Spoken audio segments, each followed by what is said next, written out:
نظر کی کمزوری کی مختلف وجوہات ہوتی ہیں. صحیح. ٹھیک ہے, جس میں ایک تو اولڈ ایج آ جاتا ہے, بڑھاپا آ جاتا ہے, اس کے اندر چوٹ خدا نخواستہ کوئی ٹراما کی ہسٹری ہو جاتی ہے, اس کے اندر شوگر کی بیماری میں یہ پرابلم آ سکتی ہے آپ کو, اور اس کے ساتھ ساتھ مختلف اور بیماریاں بھی ہیں جن میں یہ پرابلم آپ کو آ سکتی ہے. بچوں میں جو عمومی طور پہ زیادہ تر پرابلم آتی ہے, تو اگر ہم اس میں نارمل چیزیں دیکھتے ہیں تو ہمارا جو آج کل ٹرینڈ چل رہا ہے, ٹھیک ہے نا, اس ٹرینڈ کی وجہ سے ایک بہت بڑا فیکٹر آتا ہے. مثال کے طور پہ زیادہ دیر تلک ٹی وی دیکھنا, صحیح, زیادہ دیر تلک موبائل کے ساتھ لگنا, زیادہ دیر تلک کمپیوٹر کا استعمال کرنا. سب یہ اکثر آج کل یہ یعنی ینگ ایج کے اندر گیم کا استعمال بھی بڑھ چکا ہے. جی جی. جنرل پاپولیشن میں 25% 5 سال سے کم عمر میں آنکھیں کمزور ہو جاتی ہیں. اتنی جلدی آنکھوں میں کمزوری کی وجہ, ابھی تک تو اسکول جانا بھی شروع نہیں ہوا. دیکھیں, ایک تو بیسک موٹی موٹی جو نظر آتی ہے نا, ایک تو یہ وجوہات ہوتی ہیں.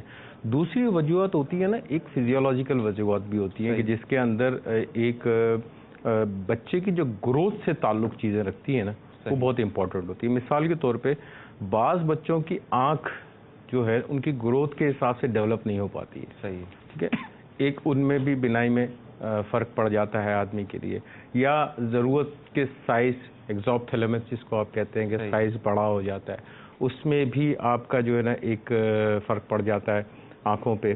اور اس کے بعد بعض اوقات آنکھیں جو سائز ہے اس سے چھوٹی رہ جاتی ہیں. صحیح. ٹھیک ہے نا, اس سے بھی آنکھوں میں فرق پڑ جاتا ہے. ہم یہ پیتھولوجیکل بھی ایک تو ایک جنرل جو ہم اوپینین ہے وہ تو ایک الگ چیز ہے, لیکن جو ہمارا میڈیکل ویو دیکھتے ہیں ہم اس سے بھی بات کر لیتے ہیں کہ اس میں بھی یہ بہت بڑا فرق پڑ جاتا ہے اس کے اندر. اس طرح اس میں جو اندرونی یعنی کہ کارنیا وغیرہ جو ہوتا ہے, یا اندرونی جو کیا کہتے ہیں گولائی جس کو آپ کہتے ہیں آئیز کی, اس میں اگر اس کے ڈائیمیٹر میں بھی فرق ہوتا ہے تو اس کی وجہ سے بھی جو ہے نا یہ فرق پڑ جاتا ہے بچوں کے اندر. یعنی ہم ابھی گروتھ کے اوپر بات کر رہے ہیں. اس کے علاوہ جو لینس ہے, لینس کا جو سائز ہوتا ہے اس کی وجہ سے بھی یہ فرق پڑ جاتا ہے. بچوں کو نا ہسٹری ملتی ہے نا, وہ چلتے کھیلتے کھیلتے گر جاتے ہیں, یا کوئی چیز ان کی تب پھینکی جائے کھیلتے ہوئے ان کو نظر نہیں آتی, یہ ہسٹری مل رہی ہوتی ہے اکثر عموماً بچوں میں. نہیں, اس میں یہی ہے نا کہ آپ نے بچوں کے جو نارمل ہیبٹس ہیں نا ان کے اوپر بیسیکلی توجہ دیں. جو روزمرہ کے جو معاملات ہیں, آیا اس میں کوئی تبدیلی تو نہیں آ رہی. مثال کے طور پہ اگر پڑھائی میں وہ آ رہا ہے تو وہ ایک جو پڑھائی کر رہا ہے اس کی وجہ سے تو ڈسٹربنس نہیں آ رہی کہ بہت زیادہ کمپیوٹر کا استعمال تو نہیں کر رہا, بہت زیادہ ٹی وی کے سامنے تو نہیں بیٹھ رہا, بہت زیادہ وہ موبائل کے اوپر تو نہیں لگا ہوا جس کی وجہ سے بنائی پہ اثر پڑ رہا ہے اس کے. تو اس کے اوپر دھیان دے.